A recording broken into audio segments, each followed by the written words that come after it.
নমস্কাৰ মোৰ অন্য এটা ভিডিঅ'ৰ মাজলৈ আপোনালোকক পুনৰবাৰ স্বাগতম জনাইছো। আমেৰিকাৰ প্ৰখ্যাত সংগীত শিল্পী জিম মৰিছনৰ পুনৰ জন্ম নেকি জুবিন গাৰ্গ। জুবিনৰ ৰূপত পুনৰ ধৰালৈ আহিছিল নেকি জিম। বাথটাবত মৃত অৱস্থাত উদ্ধাৰ হোৱা জিম মৰিছনৰ মৃত্যু কিন্তু আজিও ৰহস্যজনক হৈ থাকিল। জিম মৰিছনৰ মৃত্যু কিন্তু আমেৰিকাৰ পৰা গৈ পেৰিছতহে হৈছিল। 1971 চনৰ 3 জুলাইত মাত্ৰ 27 বছৰ বয়সতেই মৃত্যু হৈছিল জিম মৰিছনৰ। আনহাতে প্ৰিয় শিল্পী জুবিন গাৰ্গৰ জন্ম হৈছিল 1972 চনৰ 18 নৱেম্বৰত।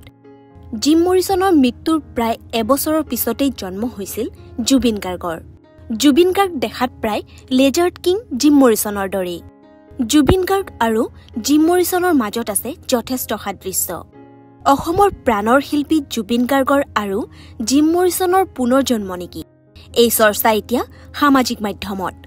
কাৰণ জুবিন গাৰ্গ আৰু জিম মৰিছনৰ মাজত আছে বহুত সাদৃশ্য। এগৰাকীক যিদৰে হামিং কিং হিচাপে বিশ্বই চিনি পায়, ঠিক সেইদৰেই জিম মৰিছনক লেজাৰ্ড কিং হিচাপে চিনি পায় বিশ্ববাসীয়ে। জিম মৰিছনৰ জন্ম 8 ডিচেম্বৰ 1943 চনৰ ফ্লৰিডাৰ মেলবৰ্ণ চহৰত। জিম মৰিছন আছিল আমেৰিকাৰ প্ৰখ্যাত কবি গীতিকাৰ, যি ৰক বেণ্ড দ্য ড'ৰ্ছৰ মুখ্য কণ্ঠশিল্পী আৰু প্ৰধান গীতিকাৰ আছিল। জিম মৰিছনৰ 1971 চনৰ 3 জুলাইত মাত্ৰ 27 বছৰ বয়সতেই পেৰিছত মৃত্যু হয়। বাথটাবৰ পৰা উদ্ধাৰ হৈছিল জিম মৰিছনৰ মৃতদেহ। মৰণোত্তৰ পৰীক্ষাও কিন্তু কৰা হোৱা নাছিল। কাকতলীয়ভাৱে জিম মৰিছনৰ মৃত্যুৰ এবছৰ পিছতেই অৰ্থাৎ 1972 চনৰ 18 নৱেম্বৰত জুবিন গাৰ্গৰ জন্ম হৈছিল। জিম মৰিছনৰ দৰেই দেখাত হাইলাখ একেই আছিল জুবিন গাৰ্গ।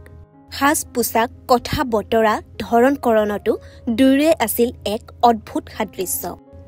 জিমৰ দৰেই জুবিনো আছিল প্ৰতিবাদী কণ্ঠ, এক প্ৰতিবাদী সত্তা। আশা কৰোঁ ভিডিঅ'টো চাই ভাল পালে। যদি ভিডিঅ'টো চাই ভাল পালে তেনেহ'লে লাইক, কমেণ্ট, শ্বেয়াৰ আৰু চেনেলটো ছাবস্ক্ৰাইব কৰিবলৈ কিন্তু নাপাহৰিব।